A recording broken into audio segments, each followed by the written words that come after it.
Okay, so students, yesterday we have seen the processes and we have seen what exactly are the processes. We have seen, because there are lot many processes in an operating system, so it is the foremost duty of operating system to just manage all these processes and to schedule them. I told you one thing, that there are lot many processes in a computer system, and there are a very limited number of processors who need to process all the processes, right?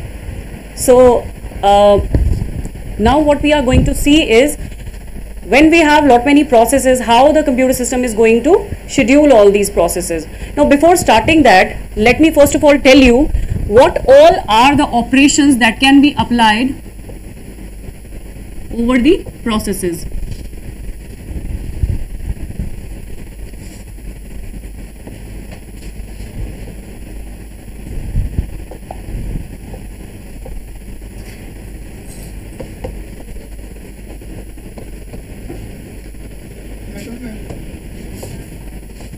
First of all, we'll be seeing the operations which are there and which can be applied over a process, right? So the very first operation that we can apply over a process is the process creation.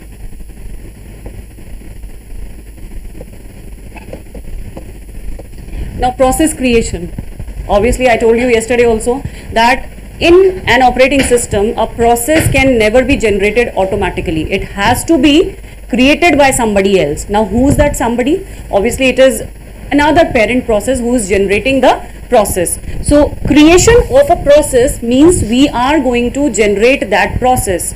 There are three factors which are responsible for generating a process. ठीक है, कौन कौन सी generation के लिए हमारे पास processes हो सकते हैं, क्या क्या रीजंस हैं जिससे हम प्रोसेस को जनरेट कर सकते हैं. The very first reason could be, the very first cause of the generation of a process could be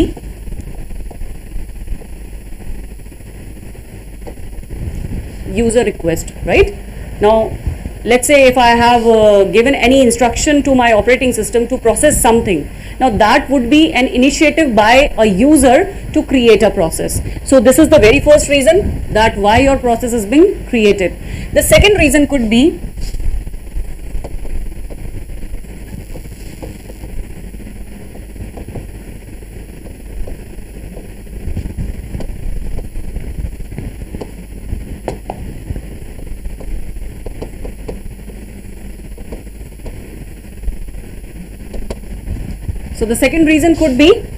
operating system bad job initialization. Obviously I told you this thing, that operating system is the one who is managing all the processes. So it has to decide that which process should go to the processor and which should execute first. So there could be operating system also which has already made a batch of some processes and it now needs to execute them. So there could be an operating system who is generating your process. This is the second cause of generation or the creation of a process. Now the third thing could be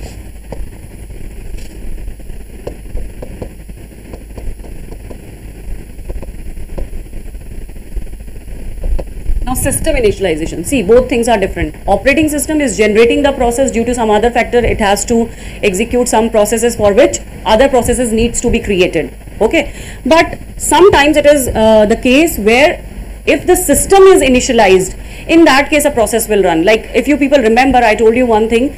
Once you start up your computer or your laptop, there is a booting process which startups automatically, right? Now that is not done by operating system, that is a system initialization. You are not asking, the user is not requesting, right? This is not the case. User is not requesting, plus the operating system hasn't made any kind of batches to initialize those jobs. So here when we talk about a booting procedure, it is always done by the system. The system is initializing it initially, right? It is initializing, we are not creating it. So these are the probably most prominent reason that why a process is created. So this is the reason that the process is creating itself, right? So this is the very first operation that we can apply. Now together with this, I told you that a process is always created with the help of its parent process. I told you this thing, it is not automatically generated. Even if we are using any of these cause, there is always a parent process which is generating a process. So let me tell you, let's say there is a parent process which is generating another process. So what do we call that kind of process? A parent process which is generating another process is called a child process. right? Now, remember one thing, this is just connected to a mathematical theory, that every child process will have only a single parent process. Obviously, we all have a single parent, right? We have only a single parent. We cannot have multiple parents. Is it true? The same goes with the process as well, that any child process can have a single parent process, but at the same time a parent process can have multiple child process. A parent can have multiple childs. The similar thing goes with the parent process. It can have child 2, child 3 or n number of child, right? Now, once, let us assume that a parent has produced a child process, then once the child process will execute, obviously it will be terminated, right? Now, whenever it will get terminated, whenever a child process will get executed, and once it will get terminated, it has to report back to the parent process. Is it okay? Parent process can only be terminated when all its child processes are executed, right? Let us assume this parent process has 3 child nodes or the child processes, okay? Now, when all of these child processes will execute completely, and whenever they'll get terminated, all 3 of them will send a message to their parent process that I have completed my execution and I am ready for the termination. Now, once this message will reach to the parent process, it is the parent process which will inform operating system, and then this process can get terminated, not before that. If a child process is running, a parent process cannot be terminated in any case. Let us assume the other way. Let's say the child processes are running, they are not completed with the execution, but meanwhile the parent process somehow get terminated. Now what will happen in that case? If a child process is still executing, it has not terminated, it has not completed its execution, then what will happen if the parent process, with some reason, with due to any kind of unfortunate event, if it gets terminated, what will happen to the child processes? Will they be running, still be running? No, they will get automatically terminated, forcefully terminated, because the parent process has got terminated. So do remember that the child process completely depends, its existence actually, the existence of the child process completely depends on the parent process. If the parent process is still active, it is running, then only the child process will run. Once your parent process get terminated, no child process can run itself. Okay. Now, the parent process produces its child process with the help of a command which is called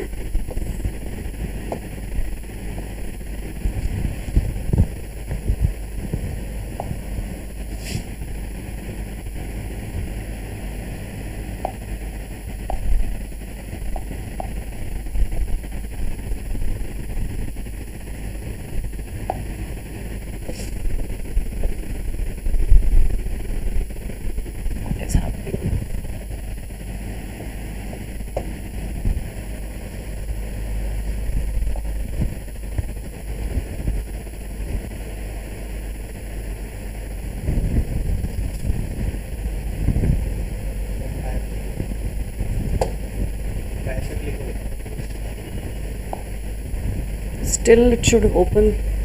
Click once more on the parent side.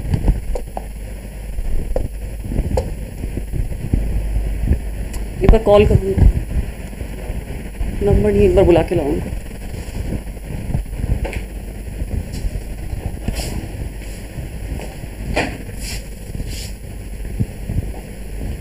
Okay, wait. Still this is happening.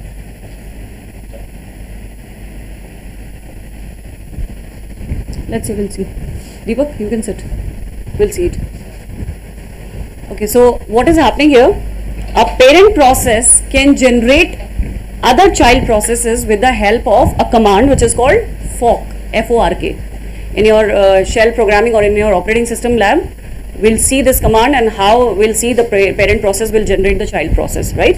So this is the fork command which can be used to generate the child processes only. And in my last classes, I have told you one thing. Every parent process has its own ID. If you remember, yesterday we have seen PCB, the process control block, right? And we have seen the process control block always keeps the record of 2 things as well. One is the parent process ID and one is the child process ID. Okay, so every parent will be have its unique ID, that is PPID. We'll call it with the PPID. And similarly, at the same time, once it will generate a child process, every child process will have its own unique process ID. Do remember that all the three processes will not have the same child ID. Every child ID will be unique in itself, right? So these will be having three different child nodes. Okay, now one more important thing about parent process. See, the parent process and the child process will always share a same memory space.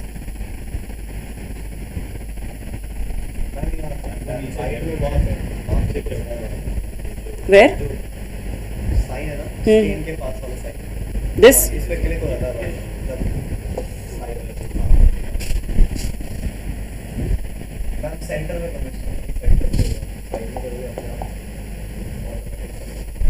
What is happening?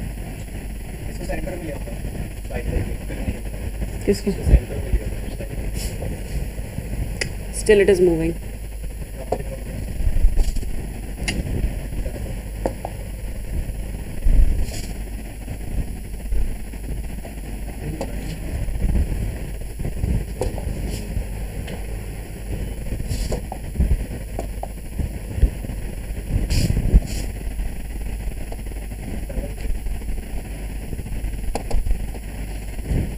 बुला के लाओ तुम एक बार.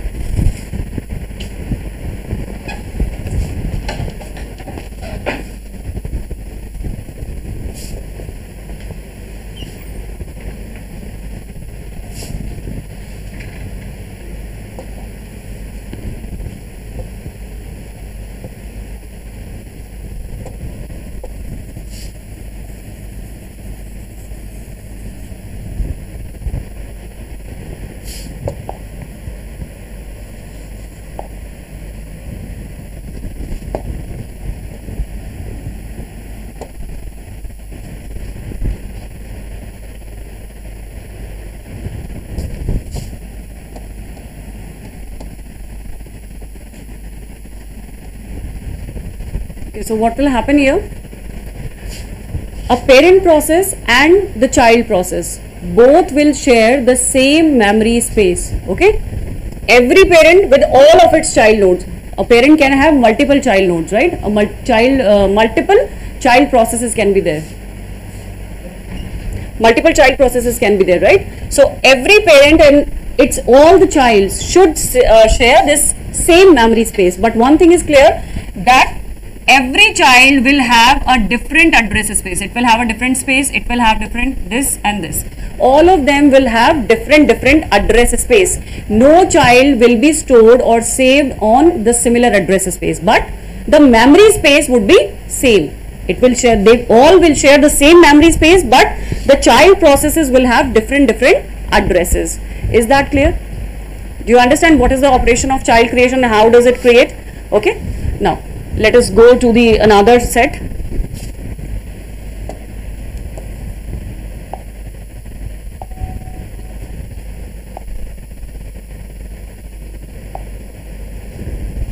Sir, ये हो क्यों नहीं रहा clear?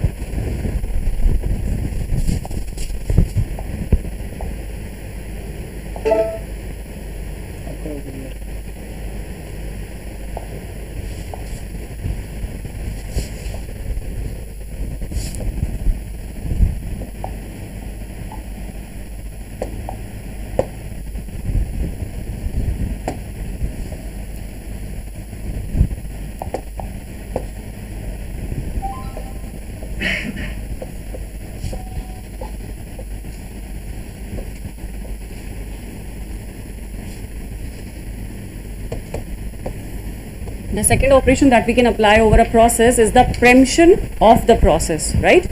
We have already seen what is preemption. Let me tell you with the help of an example.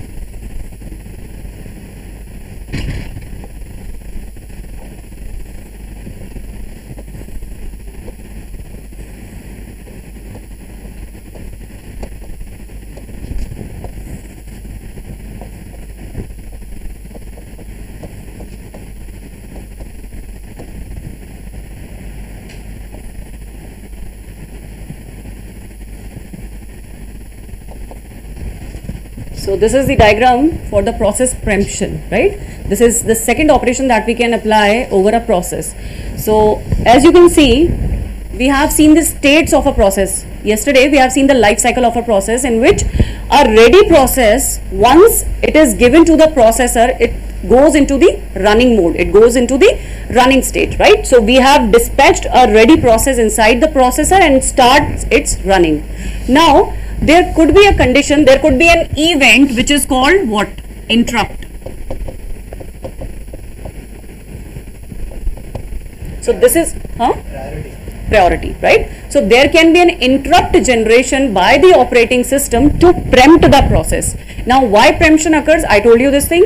The preemption condition always occurs when operating system has allocated the processor to a higher priority task. Now in that case, the higher priority process will be allocated the processor in between a normal process is running. So it will be snatched up, the processor will be taken up from the normal process, and it will be first of all given to the higher priority task to run and execute.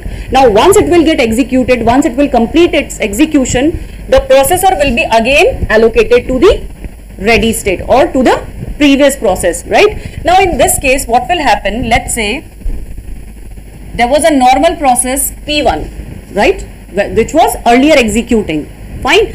Now once a preemption occurs, once an interrupt is generated and operating system sends a higher priority task, what will happen? This P1 will be taken up from the RAM, because executions are always taking place in random access memory, right? So once this will be preempted, once this will be forcefully stopped, what will happen? This P1 will be taken up from RAM to the secondary memory. It will be kept in secondary memory till the time the higher priority task is executing. I told you, what do we call this terminology? What does this process called? When you take up some processes from the random access memory to save it for a temporary basis in secondary memory, what do we call it? Anybody?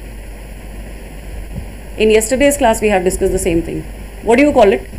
When you take up any process from the random access memory and save it in the secondary memory for a while until any process is running in the processor.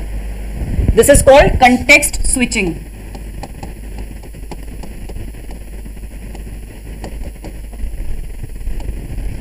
Okay. Now what is context switching? The vice versa. The to and fro from the random access memory to the secondary memory. This thing is called the context switching. Okay, now once your higher priority task will get executed, it will get out of the processor, then only P1 will be again fetched up from the secondary memory and it will be given again to the random access memory to continue or to resume its execution. Again this is called context switching. आपको सिर्फ इतना सा ध्यान रखना है, context switching क्या चीज होती है? Context switching एक तरीका है जिसमें आपका जो प्रोसेस होता है वो अगर रन हो रहा है प्रोसेसर पे और मीनवाइल किसी कारण से हम उसको प्रेम्प्ट कर देते हैं, तो सिर्फ इतना सा होता है कि उसको वहां से उठा के रैंडम एक्सेस से उठा के हम उसको सेकेंडरी मेमोरी में डाल देते हैं जब तक कि कोई प्रोसेस रन कर रहा है प्रोसेसर में. जैसे ही वो प्रोसेसर अपना काम खत्म करता है तो हम दोबारा से अपने प्रेम्प्टेड प्रोसेस को सेकेंडरी मेमोरी से उठा के और रैंडम एक्सेस मेमोरी में वापस ले आते हैं एग्जीक्यूशन के लिए. तो ये जो बार बार ले जाना, सेव करना और सेव करे हुए को वापस पैच करके लाना, ये पूरे प्रोसेस को हम क्या कहते हैं? context switching, right? So this is basically context switching. तो ये तो हुआ अपना preemption. And preemption, as I told you, preemption will always occur in the case when there is an interrupt generation by the operating system. And interrupts किस case में होते हैं? जब कोई higher priority task बीच में executions करने आता है. Is it clear? Second process is clear to all of you? Okay. Just note it down fast. Then we'll move on to the third process. Any doubts related to this, these two processes or these two operations that we have done till now? Okay, continue.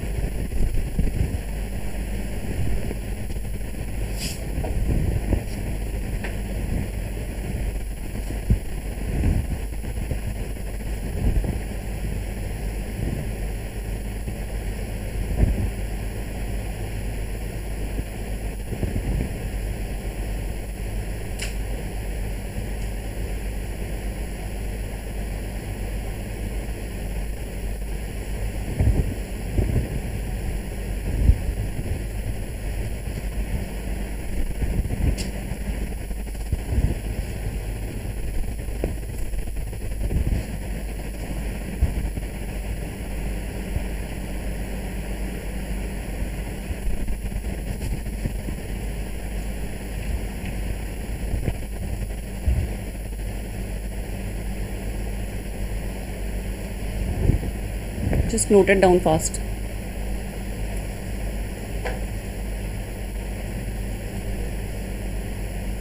Done? All of you?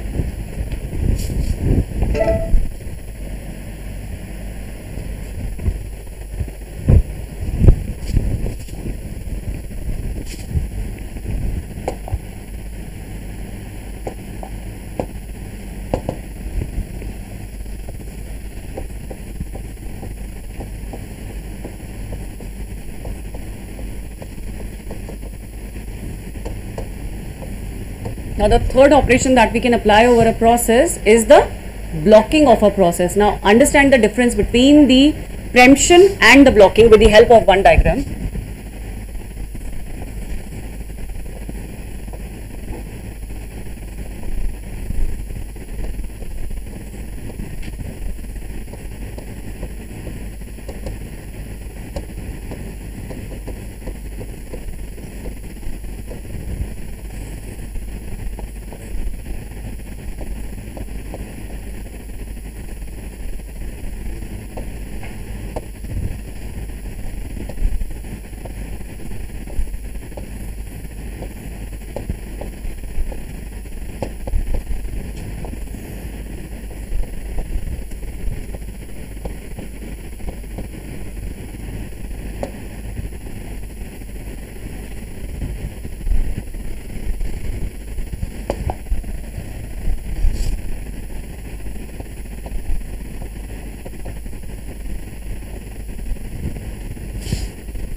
Now can you understand what is happening in blocking stage? Anybody? The process will wait in the block and until the higher priority gets run from the program. Till the time the process one will wait in the wait block, wait section block, and then it will then move to the ready section and start the process. Okay, understand what is happening. As you can see, preemption is a different process. Preemption can always occur only in the case of interrupt generations, right?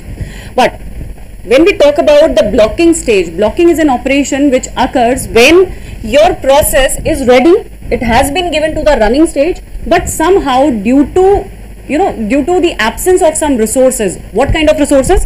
Input output signals. I told you in last class that sometimes your process needs some input or output signals dynamically at the time of execution. So once they will execute or they will wait for the input output signals to be given to the running process, they'll have to wait for a while, right? So here this is the blocking of a process. It has already run for some time, but now due to absence of some input output signal, it is waiting here. It has been given to the waiting state. Now it is waiting for a while until it gets the input output signal. Now once it gets back the input output signal, it will go for the ready state again, and it will again move to the processor, right? So blocking and preemption both have two different causes. Preemption is done in the case of higher priority task which needs execution, which needs attention, and the blocking is a case where your process which is running inside the processor is in need of some kind of input output resources, or broadly speaking it is waiting for some kind of resource to get executed. If it doesn't get the resources on time, it will always be moved on in the wait state. This is clear? Right? So both are different things. Do not combine these two different concepts. Preemption is different and blocking is different. Clear? Okay. Now shall we move to the last process, last operation of the process? If you want to note down, just quickly do it.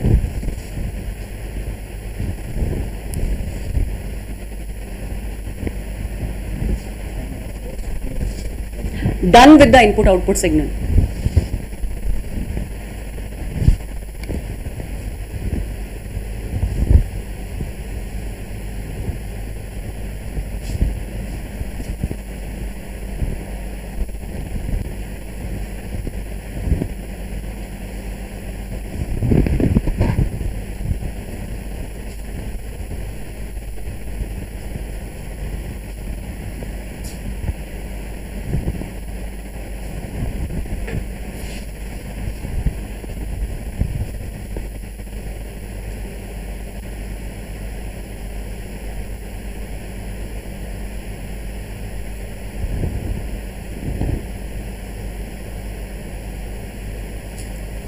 Everyone has noted? Okay.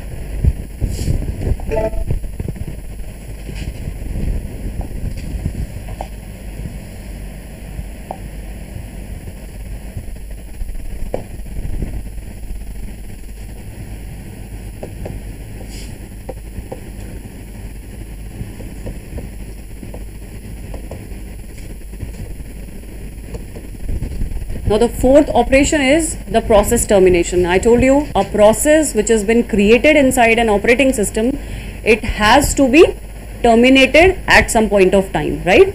The termination could be in two cases. What are the cases? The natural termination and the forceful termination. In case if your process has completed, has been finished up with the complete process, has done its execution completely, then it automatically gets terminated. It ends up, right?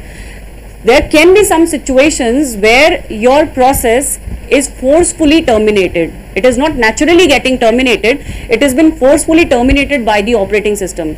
Can anybody tell me why this forceful termination happens?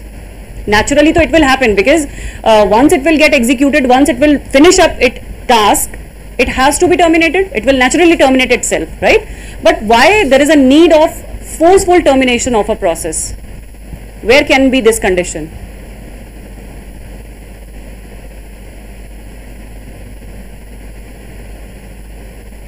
See, there could be one reason.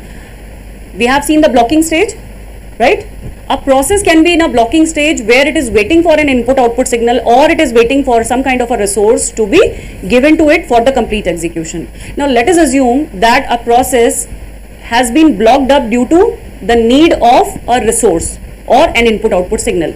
Let us assume that somehow that input-output signal is not provided to the process for a very long time, and just because of this reason, even the processor is engaged with your process, even it is waiting that the process should get the input-output signal and then it will get executed. So as I told you that CPU is a very efficient machine. It has to be utilized 100%. It cannot sit idle for anybody, right? So waiting for a long time will actually affect the other processes which are waiting in the queue. So it will not accommodate, it will not afford such a long time. Due to this reason, after a particular duration of time, after waiting for a long time, what will happen, even if after then the process will not get the required resources or required input-output signal, operating system terminates it forcefully. Do you understand? Forcefully only in that case when a process is waiting for a very long time and it is not getting the input-output signal or any kind of resource which is required for its execution. The CPU will not afford such kind of a process for a very long time, just because the other process will be getting affected, will be in a situation of starvation. Can anybody tell me what is starvation? We have discussed this concept. The processor cannot let any process to starve. No. Starvation means? Harshit, you were there when I discussed starvation. So what is starvation? When do we say that a process is starving? Lack of resources. Anything else? Lack of resources is only one condition, that is blocking. Starvation is a condition where a process is waiting for a very long time to be executed by a processor. It is waiting in a ready state. A process which is in a ready state for a very long time. Ready state is what state? A state where a process has got all its input-output signal, all its resources, but only it is waiting for the allocation of a processor to get executed, right? And just imagine a condition where a process is waiting for a very long time, let's say for 10 minutes. 10 minutes is a huge time for your CPU. It always executes in nanoseconds, in fact, right? And just imagine if it is waiting for the 10 minutes or 15 minutes, this will be a huge time, and this condition will be called starvation. Starvation is a condition where the process is in higher need of execution, but still it is not getting any processor to get executed. So such a case will be starvation. And this is what I am saying, that if a process is waiting for an input-output system for a very long time, and if your processor is not is not able to execute that process for a very long time, the other processes which are waiting outside in a queue will be going inside this starvation condition. And once the process goes inside the starvation condition, your processor will not be considered as efficient one. And I told you that the CPU has to be efficient all the time. It has to be fast in nature. It has to be efficient in all the manners. And in such a case, when your process goes into the starvation condition, your processor will be considered to be inefficient one. Its speed will decrease, its efficiency will decrease. Okay. So this is basically the process termination, and there are two reasons of termination. We have already discussed these two reasons. Is it clear, everybody? Natural termination and the forceful termination. Fine. Let us go on the next part.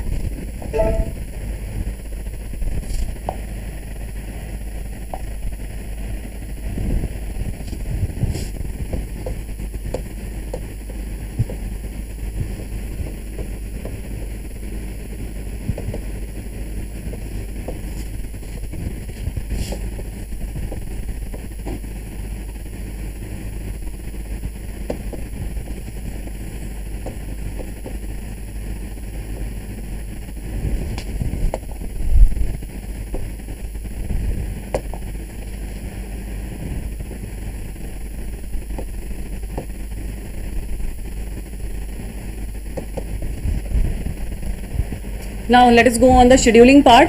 Yesterday also I told you what exactly is a scheduling, right? Scheduling is nothing but the arrangement of your operating system to schedule the execution of every process which is in a ready state. All the processes need execution. So it is very difficult and very complicated for your operating system to execute all the processes at once. So it has to be done with the help of scheduling. So scheduling is nothing but the plan of your operating system to schedule the execution of each and every process on time. This is one important task. On time execution is required every time. So for this purpose, we have two types of scheduling. One is called preemptive scheduling and another one is called the non-preemptive scheduling. Okay. Now you people are already aware of this terminology, what is preemption. So you might be getting what exactly preemption here means and what exactly is non-preemption. So let me tell you, the preemptive scheduling is kind of a scheduling where a normal process can be paused anytime by a higher priority task. Preemption is what? Forcefully stopping a running process for another kind of process. So in preemption or in preemptive kind of scheduling, your operating system can any moment hinder the working or hinder the execution of a running process so as to execute a higher priority task. So there can be a preemption, a forceful stopping of the procedure. So in a preemptive scheduling, do remember what will happen? Context switching. Context switching is the phenomena which can happen only in preemptive kind of scheduling, right? Now the second kind of scheduling is the non-preemptive scheduling. And what do we mean by non-preemptive scheduling? That once we have allocated a processor to a single process, it will not be preempted, it will not be forcefully stopped in between the execution process until it leaves the processor by itself. When does a process leaves a processor? When does a process leaves the processor? When it is finished. When it has finished with the execution of the process, only then it will leave the processor. So this is the case, it will leave the process. And do remember one thing, that every process, once it will finish up the execution, what it will do is, it will leave the processor to which it was executed or allocated, and secondly, it will leave all the resources which it has grabbed for its execution. So a process will always leave two things after execution. What? One, the processor, and secondly, all the resources. It could be the input-output signal, it could be the memory space which it has grabbed for the execution. All the things that it has taken for the execution, it has to leave back, right? So these are the two things which it has to leave. So these are the two types of schedulings. Now under these two schedulings, we are going to see different scheduling algorithms which are there, and as such there are many multiple kind of algorithms for scheduling, but we are here going to see only 4 to 5 major popular algorithms which are actually real time, which have their actual real time applications. They are used in almost every systems, right? But it depends. Some algorithms are there which are of preemptive nature. Some algorithms are based on the non-preemptions. So it is completely dependent on the operating system, that which kind of algorithm should it apply to execute all the processes inside an operating system. So shall we start with the scheduling algorithms? So let us first of all see the very first algorithm, which is called FCFS.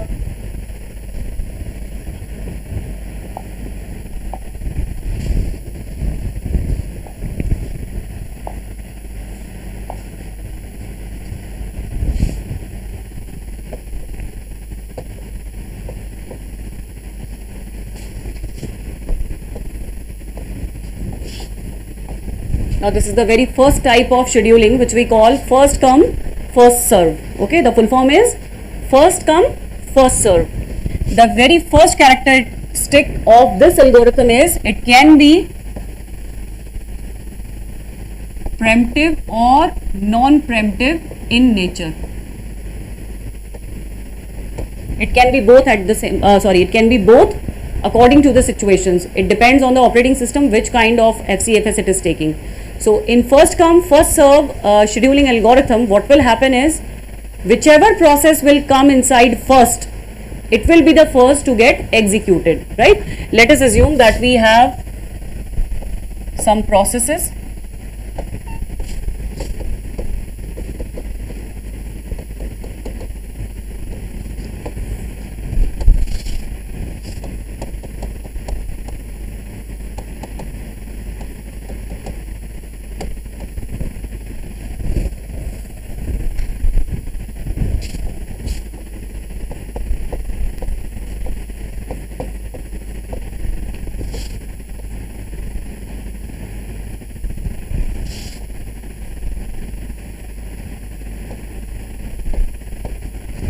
Now understand this one with the help of an example.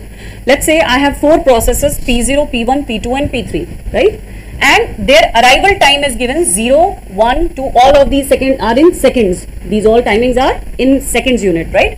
0 second, 1 second, 2 second and 3 second. And similarly, their execution time is 5 seconds, 3 seconds, 4 seconds and 6 seconds. Now, what is the difference between the arrival time and the execution time? Arrival time is the time where your process is coming inside the queue. It is ready, but it has not been allocated the processor. It is waiting for the processor to be allocated to it, right? So this is just the arrival time when it comes inside the ready queue and waiting for the processors to be allocated. Once it has been allocated a processor, it will take only 5 seconds to execute. But it depends when the processor is allocated to it. You understand? Execution time आपका वो समय है जहां पे आपका process मात्र 5 second या n seconds लेगा एग्जीक्यूट होने पे, लेकिन कब? जब उसको प्रोसेसर एलोकेट हो जाएगा। मतलब मेरे प्रोसेस को जैसे ही प्रोसेसर मिलेगा वो इतने सेकंड्स लेगा। जैसे फर्स्ट प्रोसेस जो है वो 5 सेकंड में एग्जीक्यूट कर लेगा, लेकिन बशर्ते उसके पास प्रोसेसर हो। Similarly second will take 3, third will 4 and the last one will take 6 seconds, right? ये डिपेंड करता है प्रोसेसर मिलने के बाद काम शुरू होगा उसका। लेकिन अराइवल टाइम वो टाइम है जिसमें आपका प्रोसेस क्यू के अंदर आ चुका है, उसको लेकिन अभी तक प्रोसेसर नहीं मिला है, लेकिन जैसे ही मिलेगा वो अपना काम चालू कर देगा और जितने सेकंड्स एग्जीक्यूशन के लिखे उतना टाइम लेके और वो फिनिश हो जाएगा। ठीक है, so this is the case.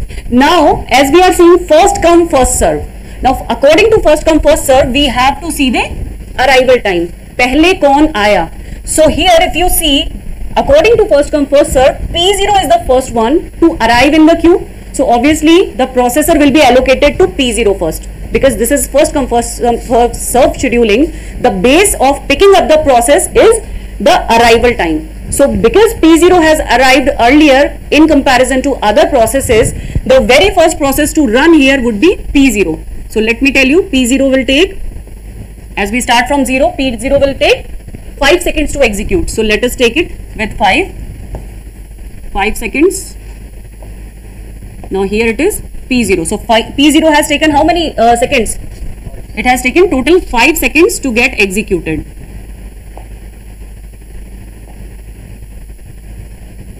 Right? So it has taken 5 seconds. Now once it will get finished, who will be the next one? Who will the next one who will get executed according to arrival time? P1. So next P1 will execute for how many seconds? 3 seconds. So here starting from 5, if I take 3 seconds, how much it would be? We are starting from 5 and from 5 3 seconds are required. 5 plus 8 seconds. 3. That means it will get completed at 3 seconds. After 3 seconds, that would be 8. So this will be your P1, right? After 5, it will take 3 more seconds to get executed. P1 is having 3 seconds for the execution. Now the next one, according to the arrival time, is P2, right? P2 will take how many seconds? 4 seconds. So once P1 has completed its task at 8th second, if you will run now P2 for 4 more seconds, how would it be taking? 12. 8 plus 4, that would be 12. So P2 will be running till 12th second, right? Getting?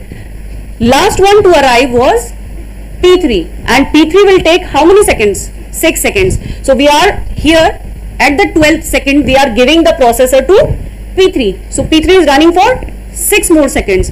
So 12 plus 6, how much it would be? 18. So here it is 18, right?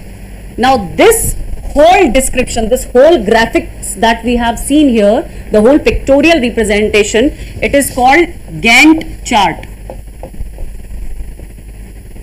Do remember, Gantt chart is always used in the processes or in the scheduling things, where we always map that how much second a particular process will take for getting executed, how much it has taken for waiting. All these things can be seen with the help of a Gantt chart. So Gantt chart is shown like this. It is shown on a horizontal bar where you have to point out that how many seconds every process has taken. So this whole thing is called G-A-N-T-T, Gantt chart, right? So it is just the pictorial representation of the execution of all the process inside a processor. So this is first come first serve scheduling, and now you can imagine that for how long your process or your processor has run. So how long it has run? Total 18 seconds. For total 18 seconds it has run. In 18 seconds it has covered all the 4 processes, right, starting from 0 to this 3rd second, right? So it has completed all its processes, it has executed all the processes within 18 seconds.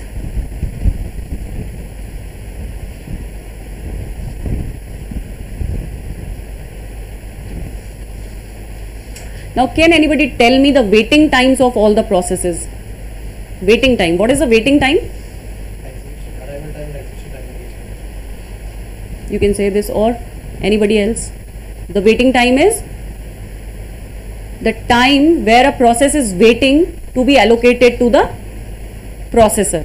So can anybody tell me what is the average wait time here? If I want to find out AWT, average wait time, what would be? Let's say for starting with the P0, for P0 the wait time was, for how long it was waiting for the processor to be allocated? P0, I'm talking about P0. It waited for 5 seconds. See, 5 is the execution time, and execution time begins when the processor is allocated to it. So it is not waiting for processor. Here you see the P0 process, the very first process, didn't wait for a single second because the processor has been allocated to it at the 0th second itself. यहाँ पे हमने इसको दे दिया था ना processor, 0th second पे इसको मिल गया तो इसको वेट तो करना ही नहीं पड़ा. तो P0 के लिए waiting time was 0 plus now P1. अब P1 को कितना वेट करना पड़ा? P1 को कितना वेट करना पड़ा? Total 5 second. 5th सेकेंड पे जाके इसको प्रोसेसर एलोकेट हुआ. So it waited for total 5 seconds. Now P2 की बात करें, how long did P2 wait? P2 को कितना वेट करना?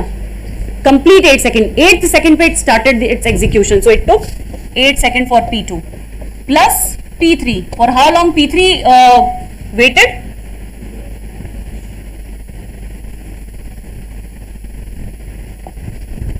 P3 waited for total 12 seconds. So it is complete the total wait time. So what is the total wait time? 0 plus 5 plus 8 plus 12. Total karo 25. Now if I want to find the average wait time, I need to divide it by 4. So 25 divided by 4. 5 point something, 5.75. No, how it would be? 6 point something, let's say 6.5. So the average wait time for every process here is 6.5 seconds. Is it? Is this clear? So this can be a numerical question to you. I'm going to give you the processes, the arrival time and the execution time. You can be asked to form a Gantt chart out of it. I can ask you the total number of seconds your CPU run, for how long your CPU run. How long your CPU run? 18 seconds. I can ask you the total wait time of every process. So the total wait time is 25. But if I'll ask you the average wait time, what you will do is you will find out the average of this wait time divided by the total number of processes. So here the total number of processes is 4. That is why we have divided the whole wait time, the total wait time, with 4. So this gives you the average wait time of FCFS. So do remember, FCFS is considered to be, less efficient in comparison to other algorithms. That is why the wait time comes out to be this much. Otherwise, as such, if you will see a very efficient algorithm, it won't let you wait for more than 2 seconds. So this is considered to be inefficient kind of a thing. That is why it is given. You can see why we are calling it inefficient, because a process which needs a higher execution time is been waiting for a very long, but we should have given it the first chance, right? So there are some other reasons as well that why this waiting time is too large. So due to these reasons, we are we have come up with some other more efficient algorithms that we are going to see. How much time is left? 52. Let us take another algorithm, that is, let me take it.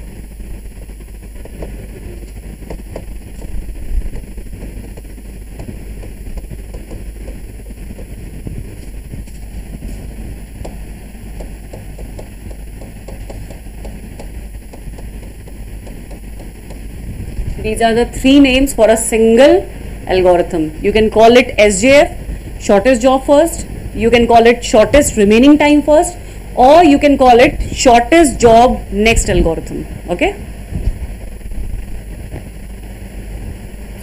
Now again, this algorithm can also be implemented in both the modes. It can be preemptive at times, it can be non-preemptive at times. It depends on the operating system that which type of the preemption or the non-preemption it is taking for the execution. Okay. Again, let us understand with the help of an example.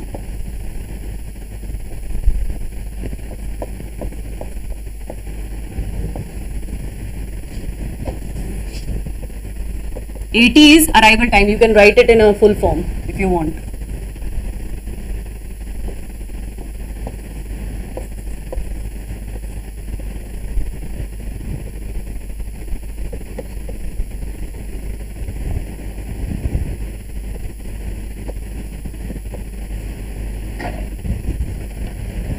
So this is the content, the data that is given to you. Now we are seeing shortest job first. By shortest job first, what do we mean? In shortest job first, your processes will be executed on the basis of the execution time they require to execute. It is not dependent on the arrival. A process can arrive at any time, but it will be picked up by the operating system depending on the shortest execution time. So whichever process has the shortest execution time, it will be the first to get executed. Now again, let us make a Gantt chart of it. First of all, it will start from 0th second. Now out of these processes, the least execution time is required by P1 process. So just see, the P1 process has arrived after P0, but it is not of our concern. We are concerned about the shortest execution time only. So here, because it has got the shortest execution time, P1 will be the first to get executed. So here 0 to 2 seconds. Who ran? P1, right? Now after P1, the next shortest execution time is of P3. Then I'll get to P3, and for how long it will get executed? It requires 3 seconds to get executed. So 2 plus 3. So at 5, it will complete its execution. It was P3, no? Now P3 is executed for 5. This is 5 seconds, right?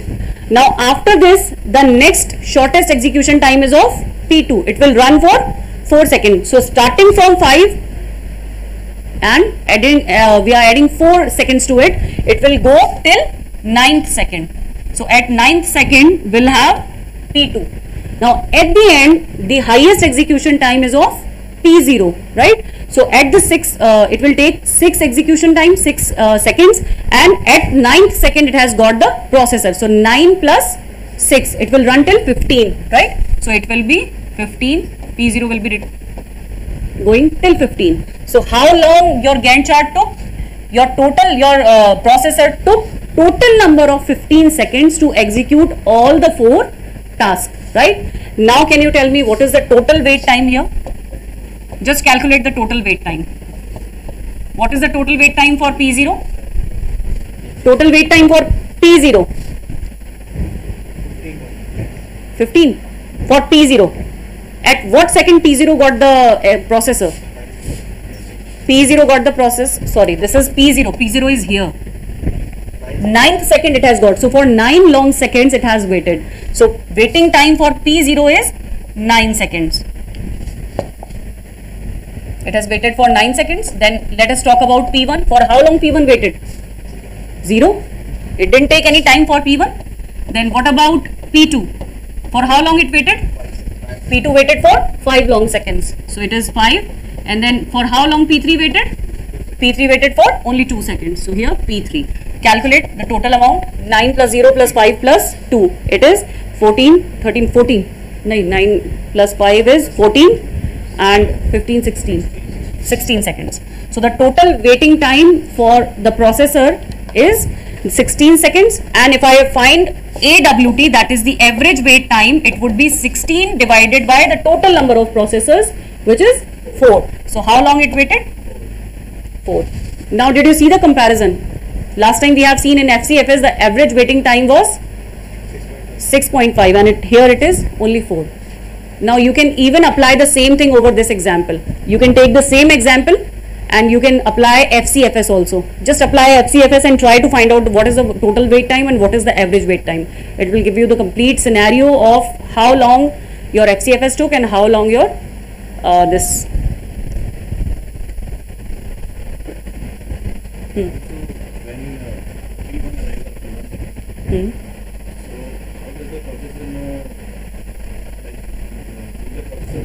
Exactly. This is a good question. Let me tell you. See, whenever your processor is applying SJF scheduling, do remember it always start after a particular batch. Let's say your processor makes a batch of 5 processes. Okay. Now once all the 5 processes have arrived, only after then it will do the sorting of the execution time. What kind of sorting? What kind of sorting? Ascending or descending? Ascending. Is it ascending? Shortest job first. Ascending or descending? Amit? No, not that. Harshvardhan. What kind of sorting it will do over this execution time? छोटे से बड़े की तरफ जाना है. सबसे पहले सबसे छोटा, then बड़े की तरफ. That is ascending order sorting. So once all the 5 processes have arrived, then what will happen? Operating system will do a sorting of the execution time, and according to execution, it will start the batch of 5. It will do the execution of all the 5 processes. Now when they are done, again it will take up more 5 processes. It will sort all these 5 processes according to their execution time, and then it will again start executing. So this is a thing that the processor will know all these details in advance. Why? Because it is waiting for a particular batch to finish up, and then it will do sorting over it, and then only it will start. It cannot start randomly that okay, P0 has arrived, let us start executing. P1 has arrived, let us start executing. No. Then where is the concept of finding out the shortest job? So shortest job can only be find out only in the case when the processor has got a many bundle of processes and it has done the sorting over it, and after then only it can execute each and every process. Now is this clear? So do remember, the shortest job first should have information of all the processes in advance. It cannot readily be running every time when a process arrives inside the processor. Is it clear? Any questions related to this? Any queries? Yes. Can still take a longer time than first come, first serve? Sometimes it can happen. Not mandatorily, FCFS will always have the shortest time.